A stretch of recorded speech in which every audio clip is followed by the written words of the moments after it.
Apocalipse capítulo 10, versículo 11, o ponto 3, as falsas profecias na grande tribulação 2, ou seja,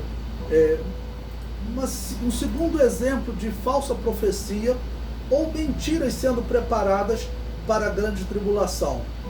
Os tipos de mentira que o anticristo vai trazer são inimagináveis para os dias de hoje, Mas eu preparei um comentário aí para vocês que diz o seguinte: em 1595, depois de Cristo, claro, ok? Estou falando da era cristã. 1595, depois de Cristo. Um monge beneditino, Arnold Vion, apresentou um documento chamado A Profecia dos Papas. Esse documento que eu estou comentando com vocês, por exemplo, a Igreja Católica, ela diz não acreditar nele. Mas por que eu resolvi comentar aqui? Porque esse documento, hoje está sendo olhado por alguns como uma profecia verdadeira. E eu já vi comentando até no meio evangélico, tá ok? Então vamos lá, prosseguindo. O documento apresenta profecias de papas anteriores a 1595 e papas posteriores. 1595 foi a data que alguém disse ter achado o pergaminho, Esse Arnold Vion. Tudo indica que esse documento é falso e foi produzido para influenciar a candidatura de Gerolamo Simoncelli, que acabou por perder a eleição ao papado. A suposta profecia apresenta 112 frases representando 112 papas. Então ele disse, olha, teve alguém que profetizou, tá bom? Sobre a vida dos papas até o último papa. Até a Igreja Católica vê, vamos dizer, com esses olhos esse documento, tá bom? Então em 1595 ele apresentou esse documento dizendo, eu achei um pergaminho de uma profecia, tá ok? E essa profecia, ela aponta para esse homem, Girolamo Simoncelli, como sendo aquele papa. E como está escrita essa profecia? São 112 frases, tá ok? Ele apresentou propôs que essa profecia teria sido escrita por um homem chamado Malaquias, que viveu cerca de 500 anos antes dele, Tudo indica que é um documento inventado. Prosseguindo, as supostas profecias acertam características de todos os papas até 1590, quando ela teria sido escrita, ou seja, um papa que teria sido eleito, a 1590. Então ele pegou papas que já existiam e ele foi colocando alguma característica sobre aquele papa, tá ok? Que ele já conhecia. Após essa data, existem pequenos acertos, então vocês vão encontrar documentários, até o canal History, que é um canal conceituado, ele apresenta esse documento não como algo verídico, mas como algo interessante ou possível, Prossegue. Quando o documento foi apresentado, assentava-se no trono católico o Papa Clemente III, Papa de 1592 a 1605 d.C. Oficialmente, a Igreja Católica considera o documento uma fraude, mas alguns papas deram uma ajudinha à profecia, ou seja, a Igreja Católica parece dar uma ajudinha a essa profecia, ou como supõem alguns que dizem que dentro da Igreja Católica existem muitos maçons e a maçonaria ela controlaria a Igreja Católica, não é impossível. Eu falei em tópicos anteriores que a Igreja Católica foi fundada por bispos que eram adoradores de Júpiter, que participaram de sessões demoníacas. Foram eles que fundaram a Igreja Católica. Bom, aí eu trouxe aí alguns, dos últimos que ele fala, tá bom? Dos últimos papas, seria ao todo 112, ok? A profecia 108 dizia, flor das flores, né? Porque são sempre frases curtas que ele diz que são profecias, né? O Papa 108, Paulo VI, que assentou no trono católico de 1963 a 1978, colocou no seu brasão 3 flor-de-lis, que é considerada a flor das flores, né? Ou seja, isso parece que foi intencional, né?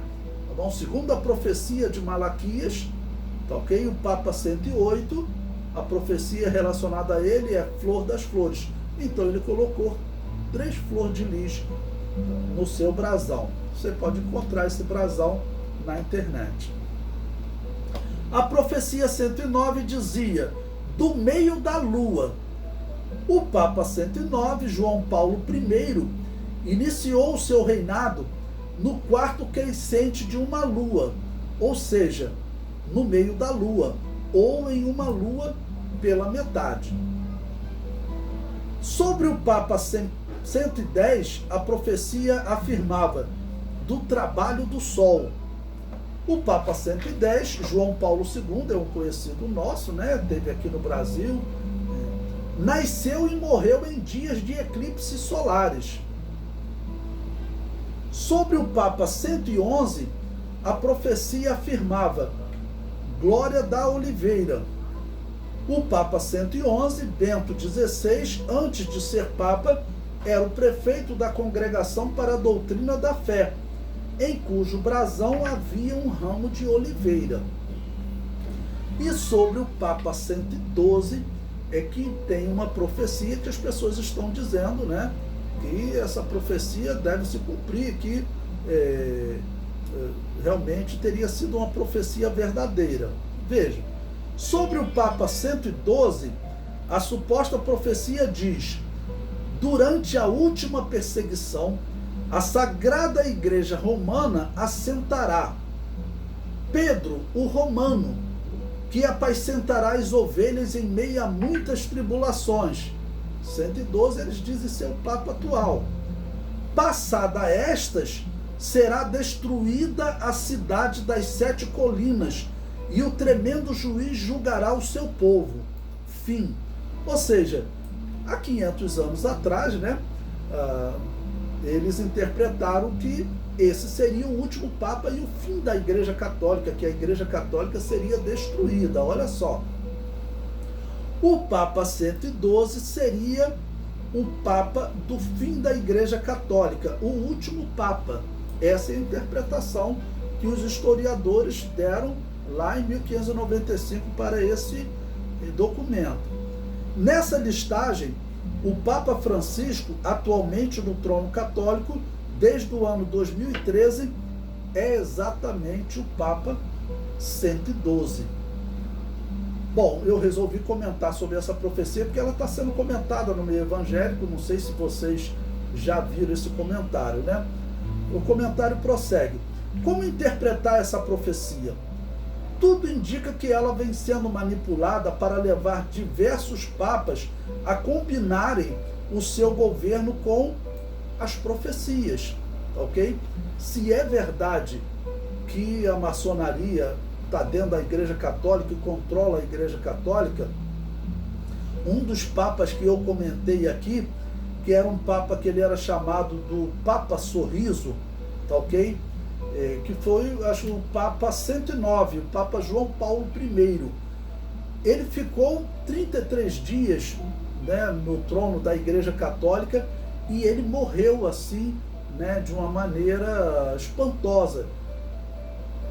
Na época foi feito até um filme sobre a vida dele, foi escrito um livro dizendo que ele foi assassinado, porque diz que esse Papa, que era chamado de Papa Sorriso, realmente a história dele é um pouquinho diferente. E, por exemplo, diz que ele chegava para discursar, o discurso do Papa é sempre escrito. Ele não, eu quero fazer um sermão para o povo quer ouvir alguma coisa, né, de mim. Ele era um homem todo diferente, por isso era até chamado de Papa Sorriso. E diz que ele tinha 2 projetos. Primeiro, expulsar todos os maçons do Vaticano, e segundo, distribuir toda a riqueza da Igreja Católica para os pobres. A riqueza da Igreja Católica, se você pesquisar Existem especialistas que eles falam, inclusive um que já trabalhou no Vaticano, ele falou assim, olha, não tem como calcular a riqueza da Igreja Católica, a quantidade de bens que a Igreja Católica tem no mundo, né, de terrenos, e a quantidade de ouro que ela tem no Vaticano, não tem como calcular. E ele ainda diz, a Igreja Católica é a única instituição no mundo que ela não precisa dar conta das suas riquezas. O comentário prossegue. Tudo indica que essa profecia, entre aspas, né, será usada de maneira enganosa durante a grande tribulação, ou mesmo antes desse evento, ela já pode estar sendo usada. O anticristo destruirá a Igreja Católica no confronto que denomino a luta do mal contra o mal, porque é estranho, né? O Apocalipse diz que a besta que sobe do mar, o anticristo lidera ela, ela destrói a Babilônia apocalíptica. Né? Então, por que a Babilônia apocalíptica, que é dito que ela se prostituiu com os reis da terra, né? Que ela estava embriagada com o sangue dos santos, por que essa instituição será destruída pelo anticristo? Eu chamo a luta do mal contra o mal. O comentário prossegue. O anticristo, liderando a besta que sobe do mar, a queimará no fogo. Apocalipse 17, versículo 16 diz: e os 10 chifres que viste na besta são os que aborrecerão a prostituta, e a porão desolada e nua, e comerão a sua carne, e a queimarão no fogo. Bom, para aqueles reformados que dizem, né, que a prostituta era Roma, claramente está dizendo aqui, né, que Roma, o Império Romano, que vai ser liderado pelo anticristo, ele destrói a prostituta. Isso aí já derrubou a heresia deles, né? O comentário prossegue. O anticristo deverá usar essa suposta profecia e os seus cumprimentos como argumento para convencer os reis da terra a destruí-la. O segundo argumento para a destruição da Babilônia apocalíptica será a escassez que o mundo viverá na grande tribulação. Irmãos, o que está acontecendo hoje no mundo, a tendência é que venha a piorar. Esse coronavírus, quando o mundo conseguir vacinar todas as pessoas, certamente já vai existir cepa do vírus, como eles usam dizer, versões do vírus, né? Que essas vacinas não cobrem. E esse vírus, os cientistas estão chamando ele de mestre das mutações. Pode pesquisar isso na internet. Então, quanto mais tempo passa, mais mutações, e a possibilidade de surgirem mutações mais letais é maior. Toda semana, essa semana foi encontrada uma mutação nova na Índia. Então, infelizmente, a tendência é que esse vírus piore, a humanidade deve entrar numa grande crise, e tudo isso vai sendo preparado com outros problemas que devem surgir. Nós não sabemos quando, se vai ser depois da manhã, se vai ser daqui 1 ano, se vai ser daqui 7 anos, nós não temos como precisar. Os calendários não nos dão uma segurança, né, para nós sequer calcularmos quantos anos faltam para a morte de Jesus. Parece faltar 7 anos, se Jesus morreu no ano 28, mas nós não sabemos. Nós não sabemos nem se no ano da morte de Jesus, quando completar 2000 anos, se é o arrebatamento, ou se é a volta de Jesus para Israel, o arrebatamento teria que ser antes, nós não sabemos. A igreja, ela tem que, pelos sinais, ok? Ela tem que estar atenta, tá bom? Realmente entendendo que o fim está próximo. Eu coloquei um comentário aí tirado da revista Super Interessante sobre a riqueza da Igreja Católica, que diz: é difícil dizer com precisão o tamanho do patrimônio acumulado após séculos de catolicismo.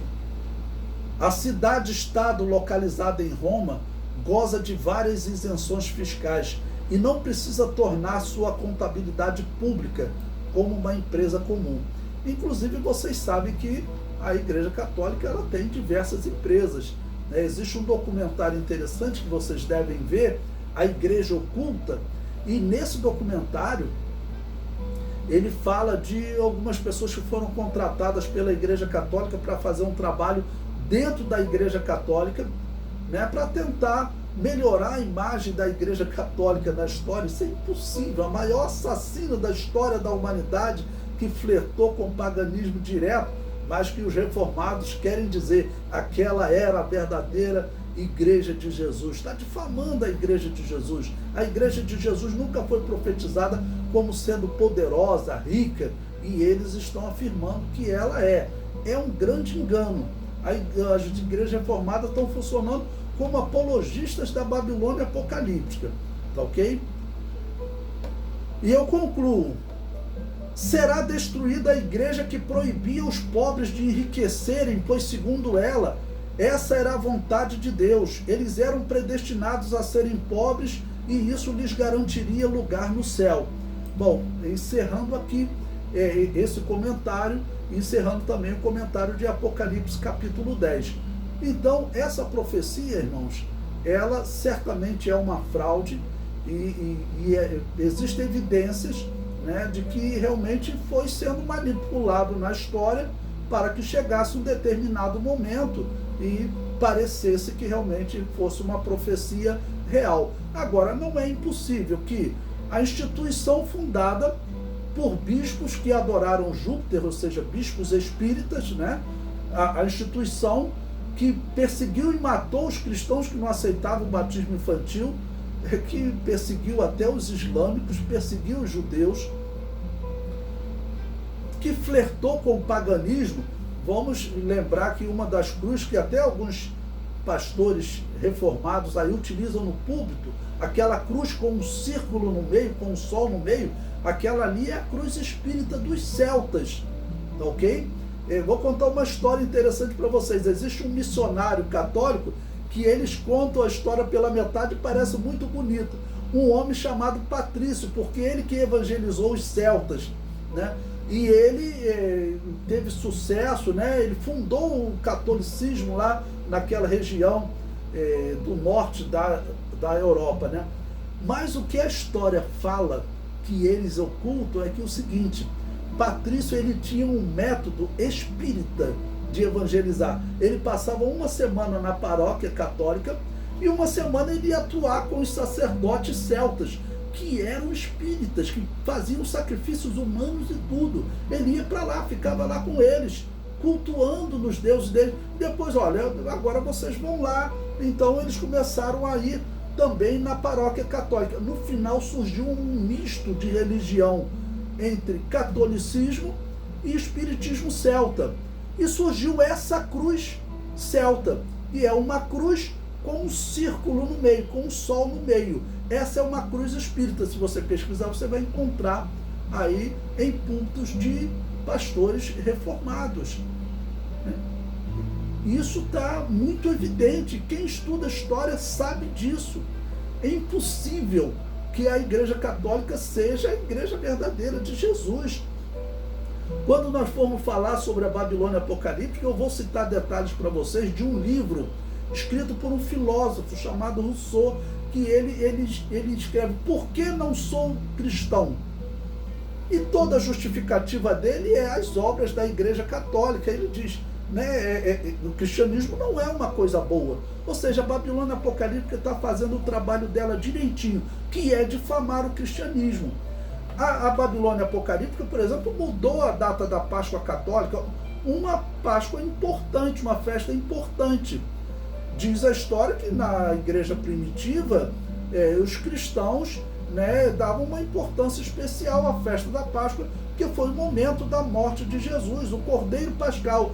A Igreja Católica mudou a data da Páscoa. A Páscoa judaica, a Páscoa cristã, ela havia uma regra para eles comerem carne, para simbolizar, né, a morte do Cordeiro, eles se alimentarem do Cordeiro. A Babilônia apocalíptica proibiu comer a carne durante a Páscoa católica.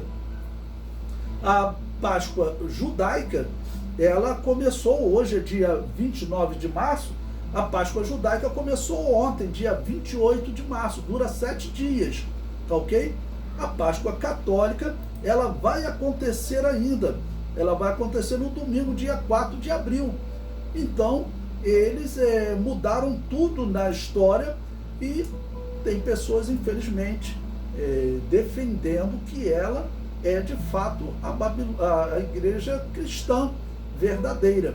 Para concluir, eu vou citar um famoso pregador reformado puritano, e ele fez um discurso no final da década de 60, depois eu passo esse nome especial para vocês quando nós formos estudar sobre a Babilônia apocalíptica. E ele fez um comentário que é muito famoso até em livros de história, né? Ele diz: nada envergonhou tanto a glória de Deus como a história do seu povo, a igreja. Ele está enganado, né? Ele está olhando para a história da Babilônia apocalíptica e dizendo que ela envergonhou a glória de Deus. Ou seja, até um reformado reconhecendo que essa instituição só serve para envergonhar a glória de Deus. E eles batem o pé afirmando que a Igreja Católica é a Babilônia apocalíptica. A Igreja Católica não é a Babilônia apocalíptica. Se você falar isso para um reformado, ele fica revoltado, o reformado fica revoltado. Interessante que a Igreja Católica diz que não existiu reforma protestante, existiu revolta protestante. Mas então os reformados ficam revoltados, porque ao mesmo tempo você está dizendo que eles saíram da Babilônia apocalíptica, o que para eles é inconcebível. Mas é a verdade.